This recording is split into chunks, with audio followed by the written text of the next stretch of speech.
para blow-on pemuja demokrasi ini euforia dia. Karena keblow-onnya nggak dibantah. Ya, contoh aja, hakim nih, namanya Arif Hidayat, semua orang tahu di sidang MK itu. Dia bicara tentang Presiden Jokowi tidak bisa dipanggil atau jangan dipanggil untuk sidang. Karena dia adalah di samping Presiden kepala pemerintahan, Jokowi juga adalah kepala negara. Nah, dia lupa dua hal di situ. Satu, pasal 27 ayat 1 mengatakan setiap warga negara berkesamaan kedudukannya dalam pemerintah dan hukum tanpa kecuali. Peluang jangka pendek ini kan pilkada DKI. Ini sudah ada yang mengendorse gitu.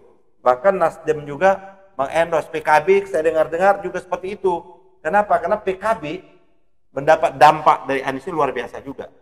Naik suaranya. Di DKI itu nggak pernah ada PKB itu, tahu saya sama informasi mendapat kursi anggota DPR di beberapa dapil. Sekarang dia dapat bahkan di jalur yang sangat sulit orang untuk tembus, bahkan Nasdem pun tidak tembus. Pak Ahmad Ali dengan jumlah resources cukup besar, PKB bisa lolos di dapil yang nama Jakarta Timur. Itu hanya 6 kursi. Ini challenge. Apakah Anda konsisten menjadi oposisi atau tergoda bergabung ke dalam kekuasaan? Kalau saya ditanya harusnya konsisten. Kenapa? Karena selama proses pilpres sampai akhir di MK, narasi yang selalu kita lontarkan adalah kecurangan, TSM, kan gitu. Dan itu sebenarnya diakui oleh semua pihak, ya kan? Nah, ini akan menjadi sangat memilukan dan memalukan kalau kemudian kita melontarkan itu, melawan itu, lalu kemudian dikalahkan dengan sebuah grand design kekuasaan, lalu kita gabung karena tidak ingin menjadi oposisi. Kan berarti kita tidak konsisten, gitu.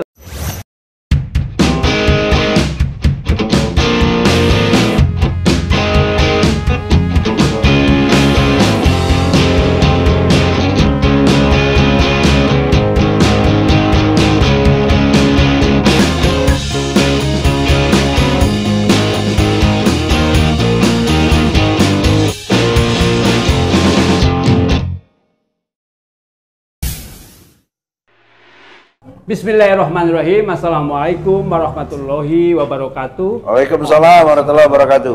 Pemirsa Masumi TV dan Ahmadiyah Channel dan beberapa channel yang hadir pada siang hari ini untuk live streaming. Ini ada satu topik yang sangat menarik yang akan kita bahas dengan tokoh-tokoh juga yang sangat-sangat terkenal. Ya, kita bicara tentang prediksi Anies Rashid Baswedan ke depan. Ini mau kemana? Bagaimana dan apa-apa yang akan dilakukan oleh Anies ke depan ini. Ini akan kita bicarakan ya bersama 3 narasumber hebat-hebat.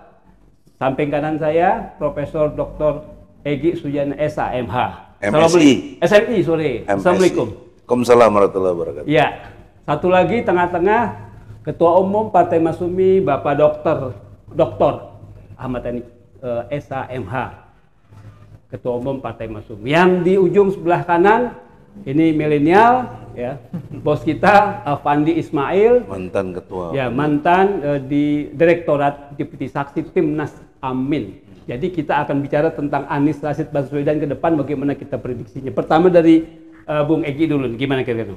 Bismillahirrahmanirrahim. Assalamualaikum warahmatullahi wabarakatuh. Waalaikumsalam. Prediksi saya dalam perspektif apa yang saya pahami tentunya. Prediksi itu kan versi dari kita, anggapan-anggapan ke depan. Jadi belum tentu benar menurut yang Anies. Kita harus jujur begitu mulai dari awal kan. Nah, prediksi saya, Anies ini dengan gayanya yang lambat dan selalu santun, sehingga saya prediksi tidak berani berangkat kepada konflik. Tidak siap konflik. Menghindari itu. Ya, selalu. Nah, padahal dalam dunia politik itu kekuatan di konflik. Mau bagaimana coba? Semua masing-masing punya gagasan. Dan berseteru di dalam pemilu. Sekarang yang menang si Fulan, kita udah tahu siapa. Tapi apa yang dibawa oleh Anies yang harusnya itu kebenaran kan nggak disuarakan. Misalnya contoh kaitan dari yang awal ya. Kalau boleh jujur ada anomalinya gitu. Misalnya pas waktu awal Gibran muncul, Anies menyambut dengan baik. Harus ditolak gitu ya? Ya bukan harus ditolak. Ini logikanya dulu begini. Kalau munculnya itu natural dan tidak ada masalah hukum, ya terimalah. Kan kita tahu munculnya itu tidak lewat ketentuan hukum yang berlaku, terjadi satu kondisi yang tidak benar oleh Paman Usmannya itu, lahir putusan 90. Itu kan harusnya dikritisi bahwa ini satu peristiwa yang tidak benar secara ilmu hukum. Tapi diterima. Kemudian berlanjut kepada putusan KPU yang menerima pendaftaran Gibran dan Prabowo tanggal 27 Oktober. Padahal penutupan, ingat loh, Ya. penutupan capres-cawapres itu pendaftarannya 25 Oktober. Jadi udah melampaui 2 hari kok masih diterima. Nggak diprotes juga. Sampai kemudian tanggal 20 Maret dinyatakan menang oleh KPU. Nggak diprotes juga. Kan mestinya ke PT UN itu. Jadi dalam pengadilan itu ada 2 versi. Versi proses, yang kedua versi hasil. Nah, kalau proses ini kualitatif. Betul. Ya kan jelas sekali kecurangannya apa segala macam. Kalau hasil itu kuantitatif. Nilai-nilai angka-angka, makanya mahkamah kalkulator disebutnya. Nah, ini nggak dikonflik, artinya nggak di-challenge oleh Anies sebagai satu kandidat atau capres yang unggulan dari umat Islam. Terbukti ada 40 juta, melampaui partai-partai yang ada. Sehebat-hebatnya PDIP berapa? Kan nggak sampai 25 juta. Ya, tapi ngomong-ngomong kan tim hukum nasional kan dalam media, berbagai media itu menyatakan kita protes kok waktu Iya, itu. protes itu harus ada bukti. Ini teori ya. Kalau tidak ada laporan ke Bawaslu dan tidak ada proses untuk itu, nggak boleh disidangkan justru mestinya. Betul. Nah, ini tetap dipaksakan dan kejahatan MK menurut saya dia mem-PHP seolah-olah menerima semua keluhan-keluhan tadi. PHP-nya di-endorse supaya dikesankan wah hebat ya. Tidak mengurangi hormat ya, tim hukum juga memuji-muji hakimnya bagus, hakimnya mengadaptasi kita punya pertanyaan walaupun kita nggak boleh bertanya. Itu juga harusnya kan diprotes. Sejak kapan pengadilan itu pengacara nggak boleh bicara? Kok cuma hakim aja gitu loh. Betul, itu. Jadi itu yang disebut dengan harusnya diproses di pengadilan proses. Di mana? Bawaslu, DKPP, PT UN. Untuk batalkan itu. Nah itu nggak di-challenge. Tapi dengan jawaban, ya kita lihat saja, kita sangka baik kepada MK. Bagaimana cara berpikir prediksi seorang pemimpin kok sangka baik kepada MK yang sudah jelas-jelas itu di by design. Enggak, bahkan Anies kan juga memuji-muji THN kan tempo hari. Iya, itu kan bahasa santunnya Anies. Kalau saya kritik habis. Ya, saya bukan berarti saya nggak dimasukin ke THN, nggak penting. Kalau masuk malah malu saya, bagian yang kalah ngapain bagian yang kalah, ya. Nah, oleh karena itu di dalam prediksi, makanya ini kan prediksi. Demokrasi topengnya tidak bakal terbuka. Para blow-on pemuja demokrasi ini euforia dia. Karena keblow-onannya nggak dibantah. Ya. Contoh aja, hakim nih. Namanya Arif Hidayat. Semua orang tahu di sidang MK itu. Dia bicara tentang Presiden Jokowi tidak bisa dipanggil atau jangan dipanggil untuk sidang. Karena dia adalah di samping presiden kepala pemerintahan, Jokowi juga adalah kepala negara. Dia lupa dua hal di situ. Satu, pasal 27 ayat 1 mengatakan setiap warga negara berkesamaan kedudukannya dalam pemerintahan dan hukum tanpa kecuali. Kenapa dia kecualiin presiden? Betul. Dia lupa yang keduanya adalah presiden itu nggak mungkin jadi presiden kalau tidak WNI. Misalnya Jokowi WNA, mana bisa jadi presiden? WNA kok. Nah, karena dia WNI, dia bisa jadi presiden, jadi tidak boleh dipisahkan. Dan kembali ke pasal 27, berkesamaan kedudukannya dalam pemerintahan. Kok enak aja dia bilang Jokowi nggak dipanggil, padahal sumber masalahnya ada di Jokowi. Ketika mengkonfirmasi 4 menteri, memberikan keterangan yang tidak sesuai dengan harapan yang ada, karena ada hal-hal yang data-data yang tidak pas. Misalnya, bansos 560 triliun. 360 miliar. Itu yang beredar. Saya kutip dari EF Saifullah.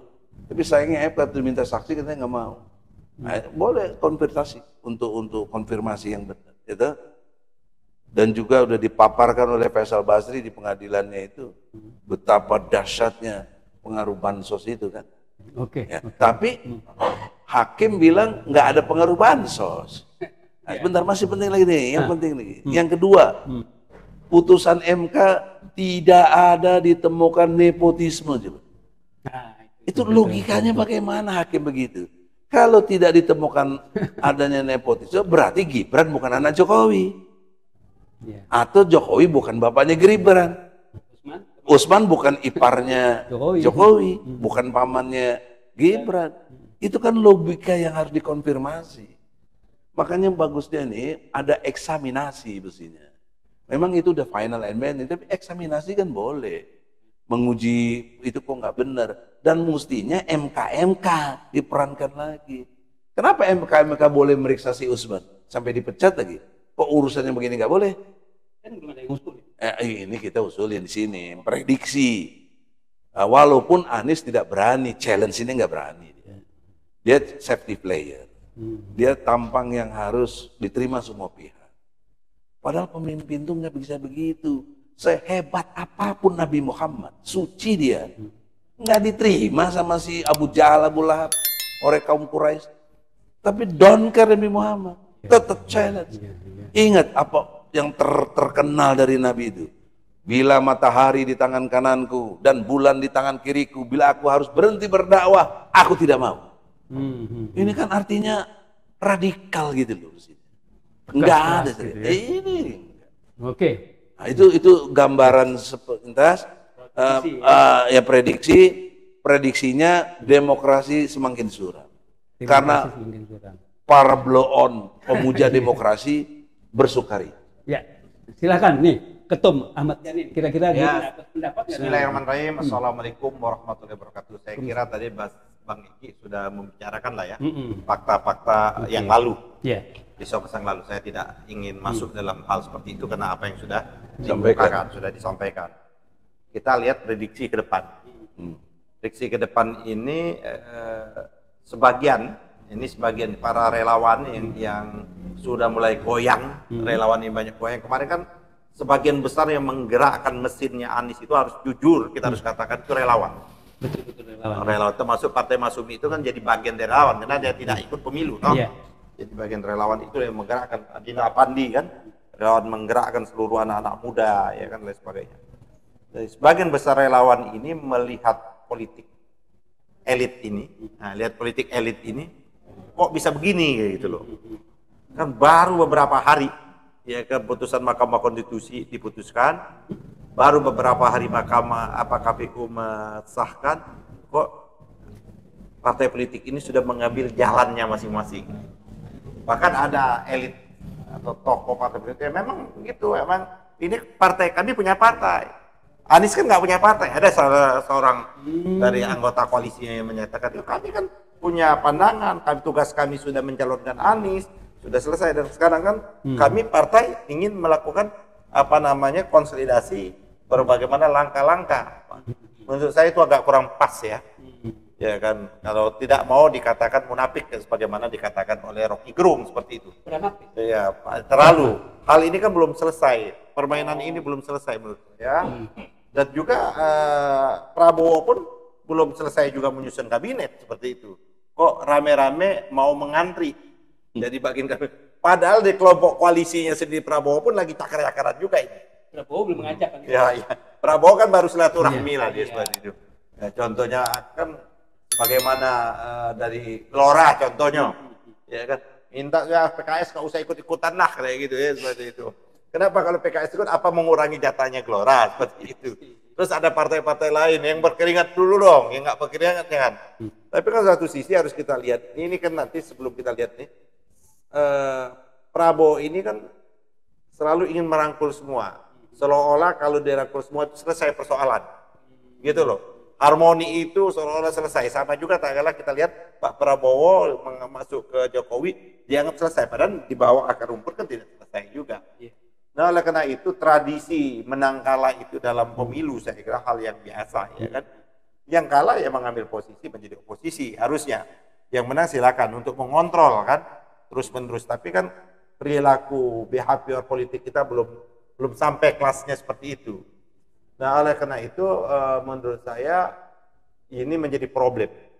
Bahkan kalau kita sekjen PKS akan kasih karpet merah begitu. Bukan berarti kalau kita mengambil jalan yang berbeda oposisi menjadi buntu dialog. Enggak. Seharusnya dialog tetap boleh, komunikasi politik tetap boleh, tapi sikap dalam hal tertentu berbeda, harusnya seperti itu. Loh, Masumi itu kalau kita tradisi Masumi itu tradisi yang disebut oleh Bang Egy tadi adalah tradisi apa namanya tadi disebut konflik. Nah, tradisi konflik. Dia ya seperti itu. Tapi dalam konteks komunikasi politik, dalam konteks pergaulan politik, dalam konteks silaturahmi nggak menghalangi. Ya seperti itu tidak menghalangi. Nah, hal ini yang harusnya dibangun, betul. Tidak perlu Prabowo untuk mengambil semua.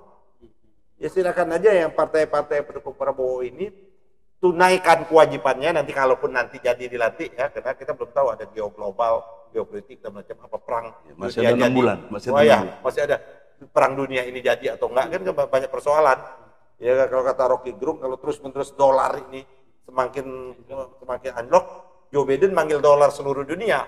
Ya kan? Berarti kalau dolar sudah dipanggil balik ke Amerika, berarti kan menjadi persoalan dan daya tahan ekonomi kita rapuh. Kenapa daya tahan ekonomi kita rapuh? Karena selama 9 tahun apa yang dijanjikan Pak Jokowi itu tidak terbukti. Ya, di bidang ekonomi.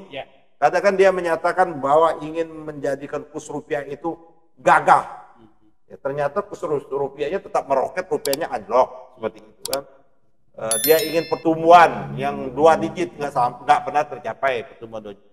Artinya Pak Prabowo itu menurut saya akan membuat beban berat. Apalagi kata saya setuju sama Rocky, beban yang terberatnya ini adalah adanya di Pak Jokowi, di Gibran. Ini beban berat yang akan dipikul bersama nih. Bagaimana dia menyelesaikan yang persoalannya seperti. Nah, oleh karena itu kembali lagi kepada Anies, prediksi ini kan ada relawan-relawan ini kan mau mendorong Anies bentuk ormas, ya kan ada bentuk partai, sudah bahkan ada partai perubahan katanya. Sudah ada di media sosial. Saya sarankan ya Anies, kalau saya tidak gampang membentuk partai. Kita ini udah pengalaman.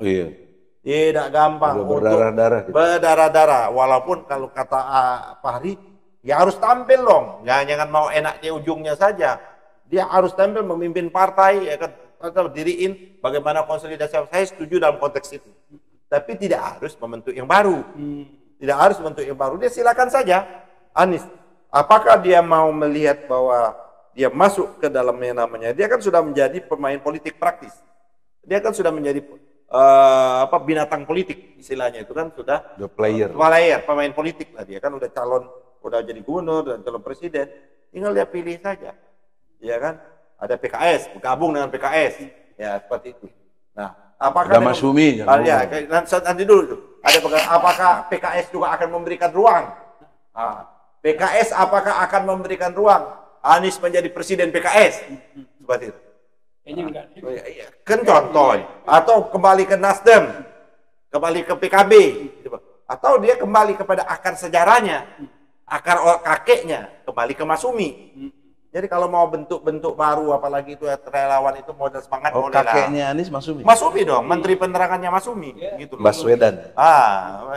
Nah, oleh karena itu menurut saya, Jadi kalau dia nggak ke Masumi ngingkari sejarah. ya itu jadi Prediksi. memotong alur sejarah. Nah, jadi dia memotong alur sejarah. Biologis, Ya. Masumi. Dia biologis dan ideologis. Kalau saya ini Kalau memotong masih biologisnya bagus, tapi ahistoris. historis. Kalau saya ini adalah kakek saya Masumi juga, tapi bukan elit Masumi. Bang Egy juga mungkin kakeknya juga bukan Iya. elit Masumi gitu. Ah, dia elit Masumi. Air Baswedan itu. Makanya di gambar kita ada Menteri Penerangan. Dia Itu dulu kakek dia. kakek dia. Dulu dia Partai Arab. Tapi setelah merdeka Partai Arab dibubarkan, dia bergabung dengan Masumi. Menjadi tokoh Masumi Pak Air Baswedan itu. Nah, tinggal dia pilih seperti itu. Wah, dia harus tidak boleh Anies dianggap orang dia hanya mau di ujung. Dia bangun harus kekuatan. Berhentilah membangun yang namanya kerumunan politik. Nah, itu satu. Yang kedua dalam rangka itulah maka saya kira pilihannya, apakah prediksinya Anies ini dia akan membangun kekuatan politik untuk mempersiapkan diri menjadi Capres 2024 atau dia mengambil peluang jangka pendek. Nah, peluang jangka pendek ini kan pilkada DKI. Ini sudah ada yang mengendorse gitu. Bahkan Nasdem juga mengendorse, PKB saya dengar-dengar juga seperti itu. Kenapa? Karena PKB mendapat dampak dari Anies luar biasa juga. Naik suaranya. Di DKI itu nggak pernah ada PKB itu tahu saya sama reformasi mendapat kursi anggota DPR di beberapa dapil. Sekarang dia dapat bahkan di jalur yang sangat sulit orang untuk tembus, bahkan Nasdem pun tidak tembus. Pak Ahmad Ali dengan jumlah resource yang cukup besar, PKB bisa lolos di dapil yang nama Jakarta Timur. Itu hanya 6 kursi. Itu istilahnya kalau yang pancang itu udah paku bumi itu, nggak bisa bergerak. Itu suaranya PDIP 2 kursi, PKS 2 kursi, 1 PAN, 1 Gerindra. Itu betul-betul paku bumi. Tapi digoyang oleh PKB, rontok itu kursi PDIP 1. Diambil. Iya. Nah, jadi menurut saya hal itu yang mungkin harus dipertimbangkan. Itu Anies efek. Anies efek harus kita akui. Ada koktail efek itu ya kan. Walaupun PKS tidak banyak dampaknya. Tapi nampaknya dia akan ninggalin Anies. Karena udah mau kasih karpet merah juga. Enggak. Kan mereka kalau kelihatannya kalau Anies mau ambil DKI mereka akan endorse. Saya dengar-dengar seperti itu. PKB, ya? Nah, cuman persoalannya, nah ini apakah orang melihatnya Adinda bagaimana dalam perspektif anak milenial, Gen Z ini kan, apa dari capres, bukan apakah turun atau enggak itu Bang Egy, terus turun lagi melorot menjadi cagup. Apakah orang tidak mengatakan bahwa ini hanya mencari jabatan, mengejar jabatan seperti itu? Kenapa dia tidak? Kalau saya jadi Anies dan Anies pernah menyatakan tidak. Kalau saya tidak ambil gubernur DKI, walaupun orang ini DKI ini adalah orang Indonesia ketiga, nggak juga, ya kan? Nggak juga seperti jadi ya, tapi dia membangun konsolidasi kekuatan, kan tidak harus ada struktur pemerintahan. Dia bangun betul 5 tahun ini kekuatan, entah melalui kita berharap bisa Masumi atau partai lain, dia bangun kekuatan menjadi oposan seperti itu. Dia jadi oposan, dia tetapkan banyak sekali. Kita tinggal menjadi oposan itu gampang, tidak sulit sekarang menjadi oposan. Tinggal kita buka janji-janjinya Prabowo, terus kita mulai memplototi janji-janji. Contoh, janji yang terdekat itu katanya, ya kan mau makan gratis, makan siang dan susu, sekian itu. Ya kita tagih, bisa nggak makan siang ini bisa seperti itu? IKN juga. Nah IKN kan dia agak ini, sudah ada jawaban Beli Yuwandono itu, daripada uang IKN, mendingan kita bangun untuk makan siang. Memang IKN itu ambisi pribadinya Jokowi saja. Memang tidak visible gitu. Membangun ibu kota dan banyak gagalnya. Ini menunjukkan akan jadi proyek mangkrak. Jadi menurut saya prediksinya ada berbagai macam tadi. Kalau dia mau betul terjun menjadi politik, ada 2 alternatif. Tidak usah mendirikan, saran saya berat mendirikan partai. Terus siapa mau tokoh-tokoh mendampingkan seperti itu? Masuk ke dalam partai yang sudah ada. Masumi, ya? Contoh, kalau dia mau masuk yang partai yang sudah ada di parlemen, ya masuk di PKS. Persoalannya apakah PKS membuka ruang? Ya kan, membuka ruang, memberikan tempat kepada Anies. Langsung kan Anies nggak mungkin menjadi. langsung Anies menjadi presiden PKS. Nah, kalau di Masyumi kita berikan ruang kalau dia mau. Nah, dia kan mau ketua majelis suro, mau ketua umum, nah kita buka ruang. Tapi jangan melihat kecilnya dulu. Wah, Masyumi kecil, jangan lihat. Apalagi Tapi, udah nggak ada threshold. tapi dia harus lihat bola ini, dia Akar berdarah-darah, sejarah. akar sejarah, dia bisa bentuk, ini akan menjadi besar. Dan Dengan itu kakeknya itu jangan lupa. kakeknya, dia bisa melakukan konsolidasi dengan kawan-kawan EPI. Oh, besar itu, bisa dengan bisa Atau angka merayu Partai Umat gabung. gabung, Pak. Gampang. Saya kira, begitu, kalau saya kira Partai Pelita, ada 3 opsi. Kalau memang dia tidak mau PKS, bagaimana dia menyarankan untuk melakukan Gabungan partai. bersama? Ada Masyumi, ada Umat, ada Pelita, Ada PPB. ada PBB. Nah, seperti itu. Kita Bukan gabung. PBB, Ah. PPB, Iya, Partai Partai Pemersatu Pemersatu Bangsa. Bangsa. Gitu. Jadi itu yang kedua saya kira masuk. Nah, untuk pilkada, saran saya pikir ulang. Kalau saran saya tolak. Tolak Iya. pilkada ya. Itu merendahkan moral. DKI ya, oke. Jadi dia pemuja jabatan jadi. Jangan. Ya, Afandi Ismail, kira-kira gimana nih prediksi Anies ke depan? Apakah memang sama seperti ini atau mungkin milenial lain lagi ngeliatnya? Gimana? Baik, Bismillahirrahmanirrahim. Jadi kalau dari perspektif milenial ya, khususnya kalangan milenial yang kemarin mendukung, memperjuangkan Mas Anies untuk menjadi Presiden Republik Indonesia.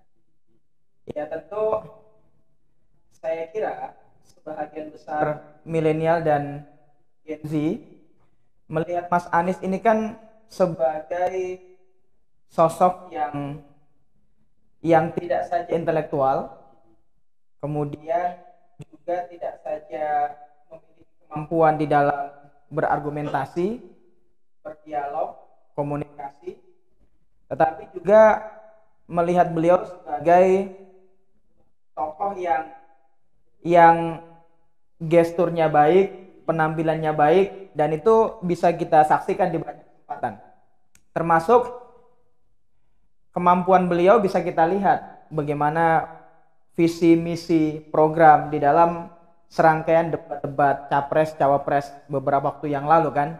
Ya cuman hari ini kita lihat seperti yang sudah sama-sama kita lihat, hasil di Mahkamah Konstitusi terakhir kan belum rezeki, meskipun kita tahu juga bahwa demokrasi kita hari ini adalah demokrasi yang ugal-ugalan, demokrasi yang kriminal, demokrasi yang transaksional, brutal. Dan gila. Nah, itulah tadi yang dikritisi oleh Bang Egy dan juga Bang Yani bahwa mestinya sedari awal harus ada perlawanan kan gitu, bukan melawannya di akhir. Oke, saya tidak akan mengulas itu. Nah, sehingga dengan perwajahan yang demikian ideal dari sosok Mas Anies di kalangan kawan-kawan milenial dan Gen Z, terutama pendukung Mas Anies kemarin, maka saya kira Mas Anies ini tentunya akan dilirik oleh banyak pihak. Ya dalam konteks kontestasi politik Pilpres kemarin, saya yakin pasti Prabowo juga melirik Mas Anies kan gitu. Ini prediksi ya, analisa ya. Sama seperti yang dilakukan oleh Jokowi 2019 kan. Pasca terpilih karena hanya head to head dengan Prabowo waktu itu.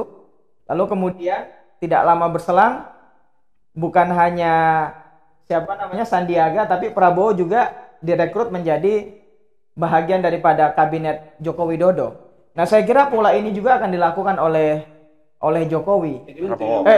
Oleh Prabowo. Ya, yang paling mungkin adalah ajakan untuk menjadi menteri di kabinetnya Prabowo Gibran kan?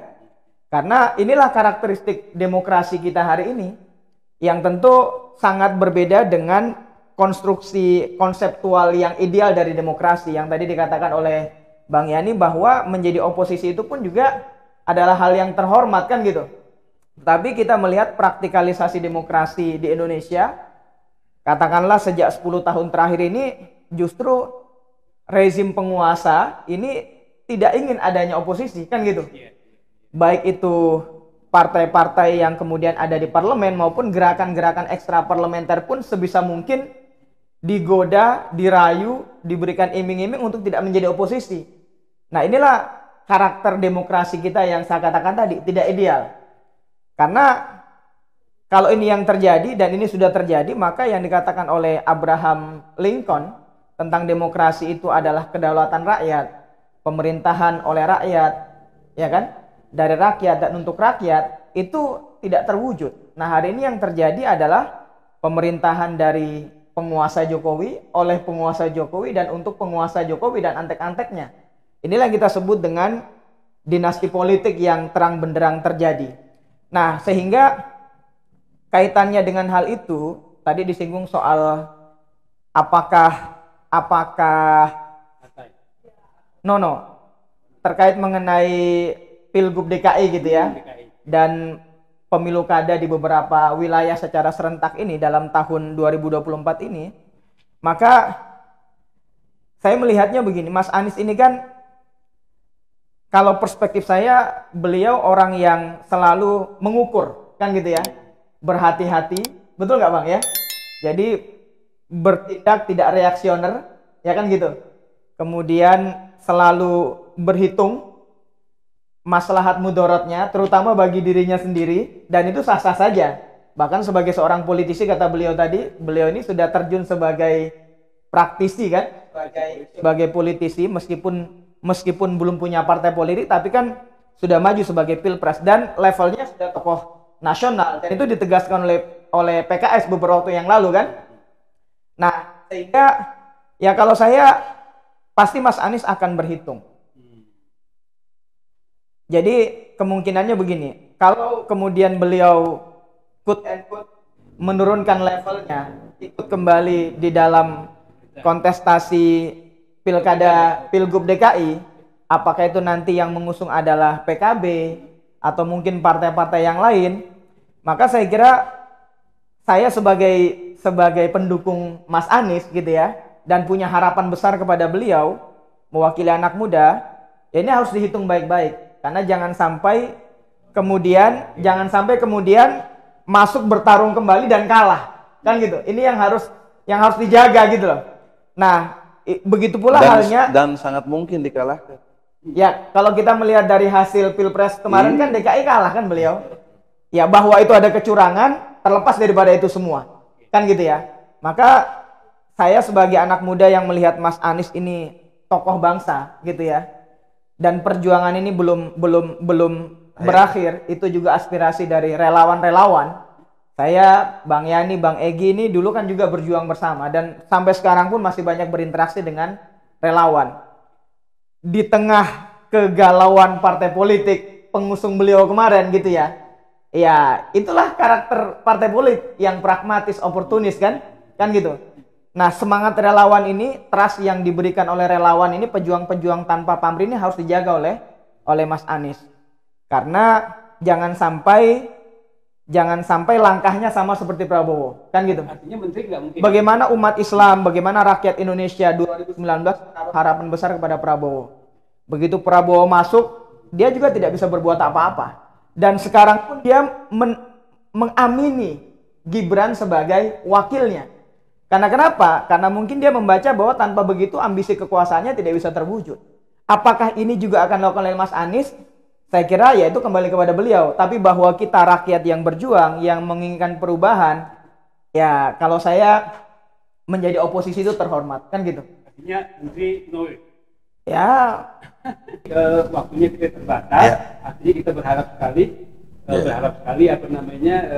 diskusi ini terus bisa panjang gitu ya. Tapi juga ada endingnya. Nah, tapi ada batasnya. Maksud saya gini, ini mungkin nanti kasih closing lagi, ya, mungkin 1 menit. Karena pendapat ini tentu tadi juga belum selesai, semuanya belum selesai, masih bisa dilanjutkan lagi. Nah, silakan nih, sekarang ke Bung Yani, gimana kira-kira? Ya, yang paling penting itu kan orang itu kan dinilai ya konsistensi. Kalau bahasanya Bang Egy 3C tadi. Yeah.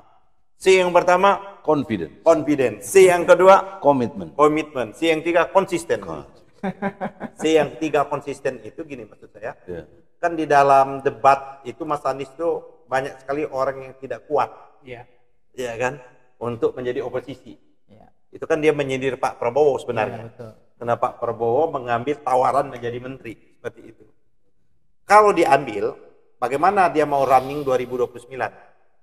Dan dia Ini udah asas kepatutan saja. menjilat udah Ya, sendiri. ya, itu asas kepatutan. Dia bagian dari kabinet, terus Pak Prabowo, andai Pak Prabowo mau mencalon lagi, dia mau mencalon. Kan dia harus mundur dong. Asas kepatutan itu berarti dia mau mencalon program-program presiden yang ada di dalamnya dong. Gitu seperti itu kan. Masa kalau dia mau melanjutkan, dia nggak perlu maju. Kan dia mau, artinya dia menjadi antitesis dari presiden yang ada. Kan tidak patut, tidak pantas orang bagian itu yang menurut saya kenapa Ibu Mega cukup lama tidak berdamai dengan Pak SBY. Karena Pak SBY kan ditanya mau maju atau enggak Mas SBY? Enggak katanya gitu kan.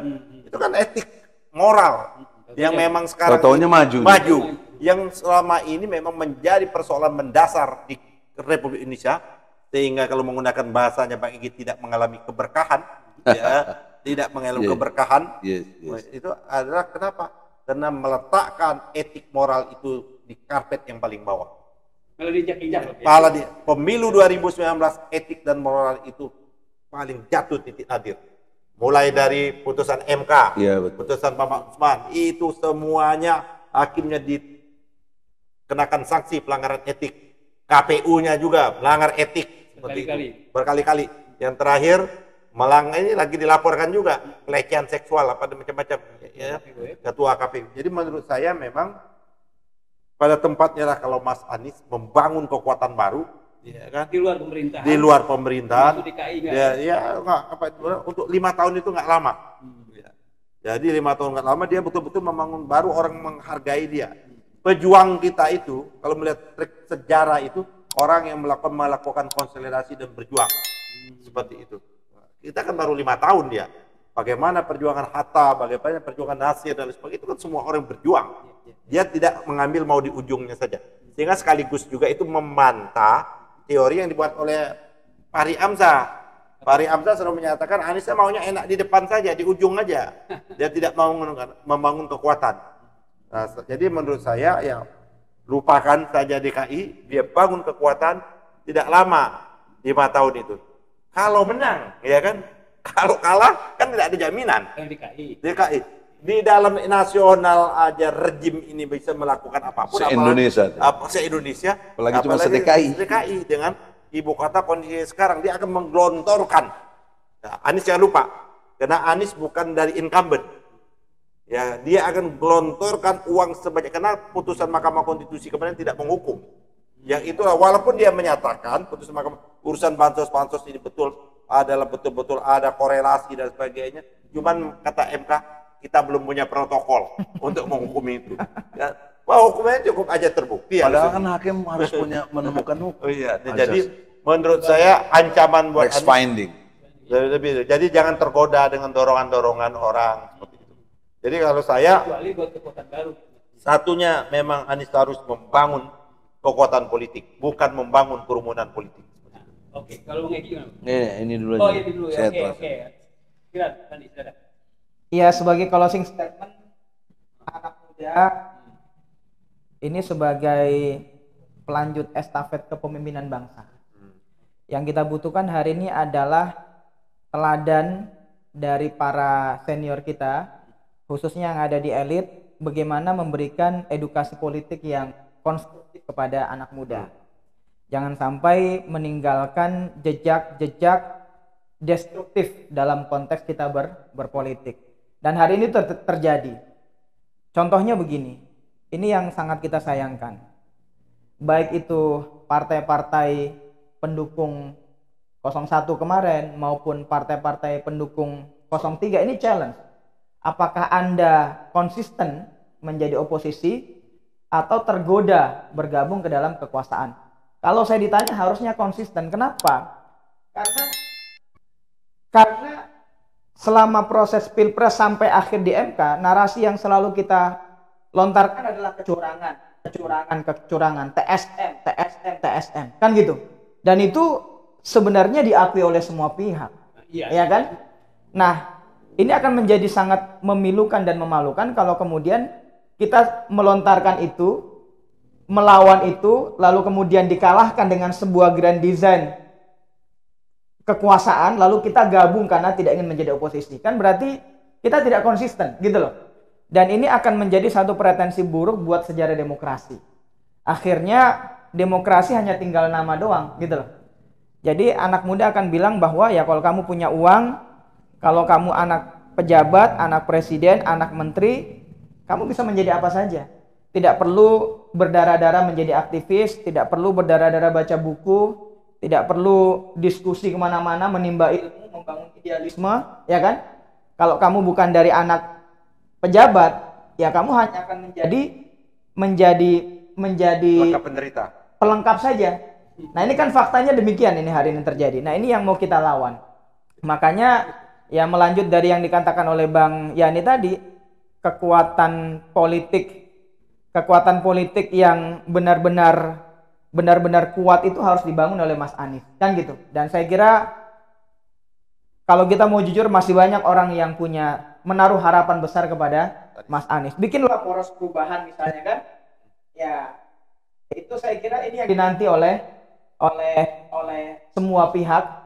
Karena kita tahu bahwa kita bisa pastikan kalaupun nanti Oktober Prabowo Gibran dilantik, maka saya kira di tengah situasi global yang hari ini terjadi, kemudian sekarang kita sudah rasakan kan, rakyat juga sudah merasakan harga-harga sembako tidak kunjung turun, kan gitu.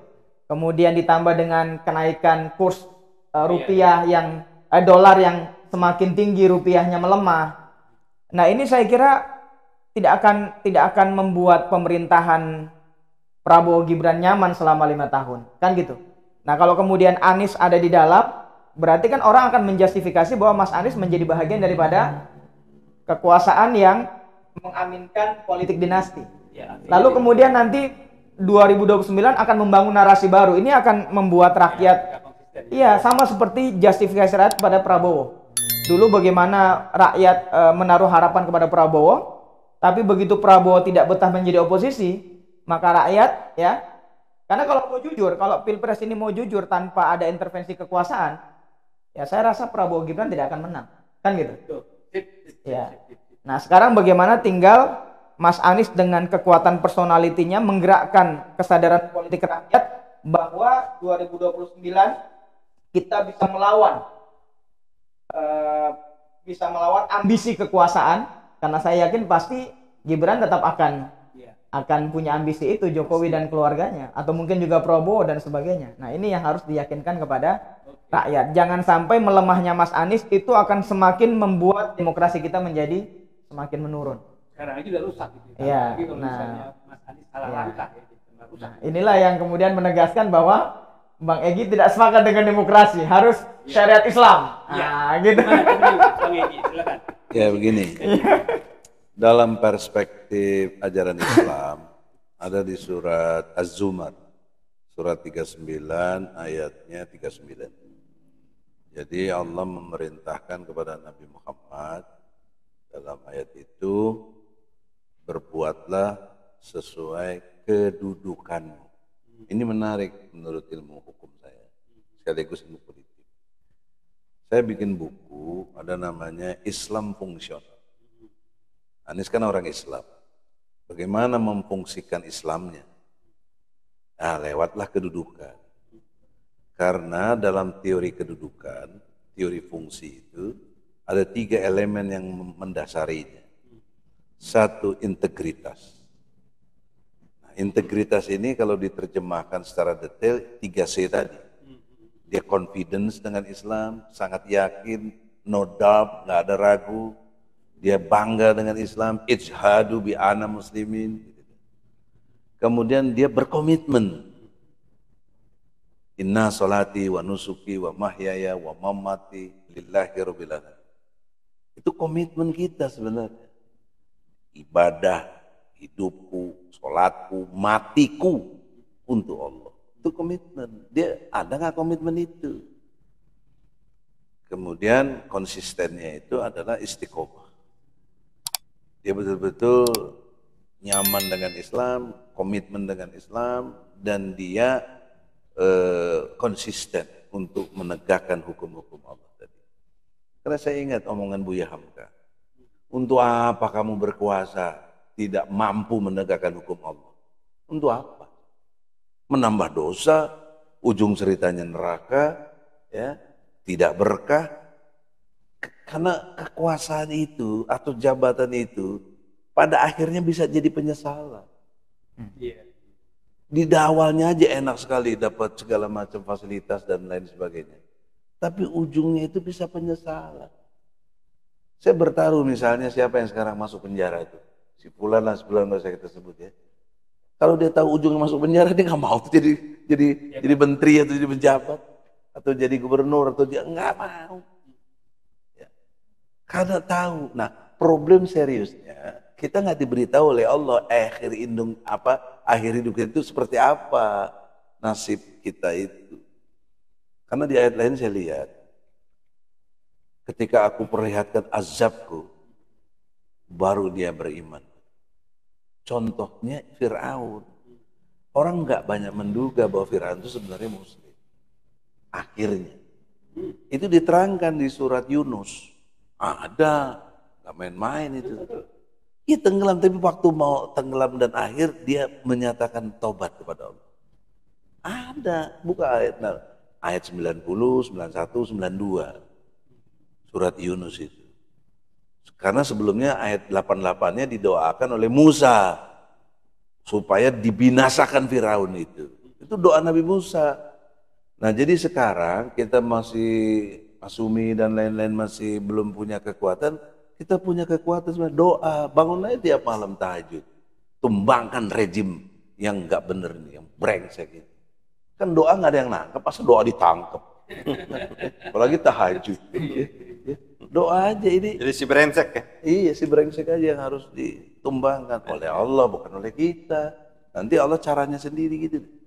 Nah, poin ini ada pada Anies, karena dia hari ini yang dukung dia lebih dari 40 juta. Setahu saya 40.900.000, hampir 41 juta yang dukung. Sah itu, hasil dari hitungan KPU. Itu udah melampaui berapa partai itu. Luar biasa. Nah, itu pun dicurangi coba ya. Kalau nggak dicurangi, ya Allah, luar biasa.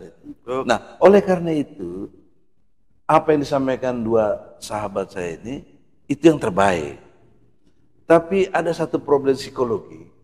Mungkin dia nggak berkenan sama Mas Sumi, mungkin nggak berkenan sama PKS. Dia kan sisi lain egonya tinggi sekali, saya tahu gitu.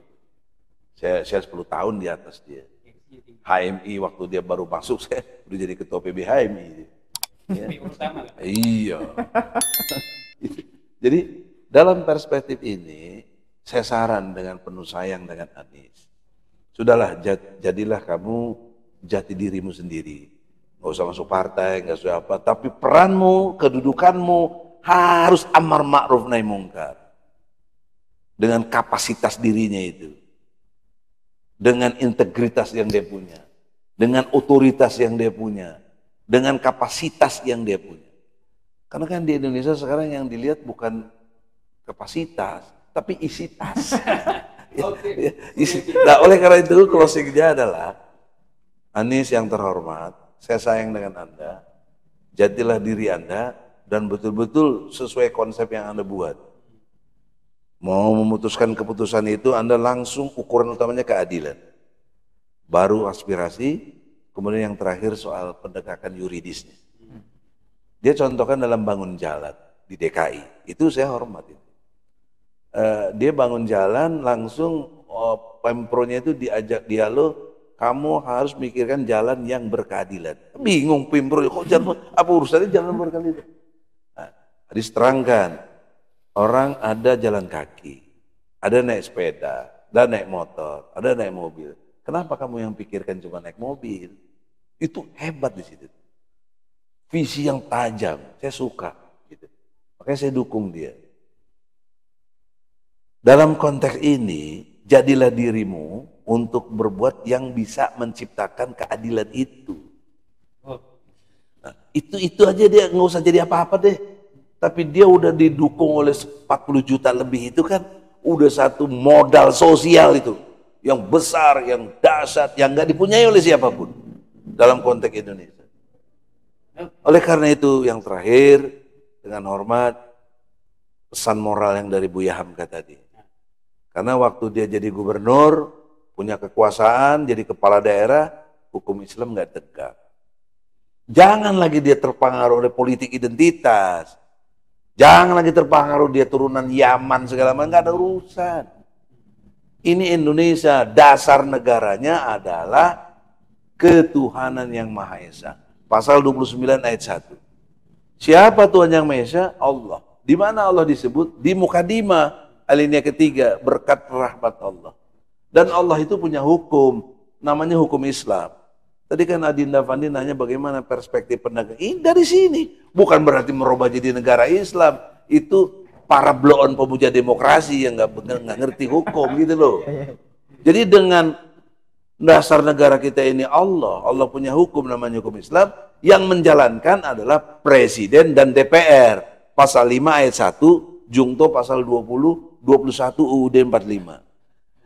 Disitulah kewenangan dia bisa membuat tegaknya hukum Allah. Baru Allah redo. Baru Allah suka sama dia. Ya, insya Allah. Kalau enggak, jangan tiba-tiba melejit bikin program Indonesia Adil Makmur. Pret, nggak bisa. Islam maunya itu surat Al-Araf ayat 96. Barokatin fi samawati. Jadi keberkahan dari langit dan bumi akan Allah kasih kalau kamu beriman dan bertakwa. Al-Araf itu dia sebenarnya. Kalau nggak mau perhatikan Quran ya udah jangan beriman kau. Ya, nggak aku dukung juga nggak lah. Diazab Allah mana. Saya kira gitu. Semoga ini berkenan walaupun nggak enak didengar, tapi ini enak dalam pandangan hati yang beriman. Amin. Insya Allah. Izul Islam wal Muslimin. Sesuai lagu Masyumi tadi, luar biasa. Assalamualaikum warahmatullahi wabarakatuh. Waalaikumsalam. Terima kasih Bung warahmatullahi. Egi, terima kasih Bung Ahmad Yani, terima kasih Bung Afadli Ismail, pemirsa Masyumi TV dan Ahmad Lee Channel serta beberapa channel yang live streaming pada sore hari ini. Kita akhiri, ya tentunya kita berharap untuk like, subscribe, kemudian juga share dan komen supaya acara kita terus berkembang. Dan kebetulan juga topik hari ini luar biasa hebatnya dengan pembicara-pembicara yang juga hebat. Terima kasih. Billahi taufik wal hidayah. Wassalamualaikum warahmatullahi wabarakatuh. Waalaikumsalam.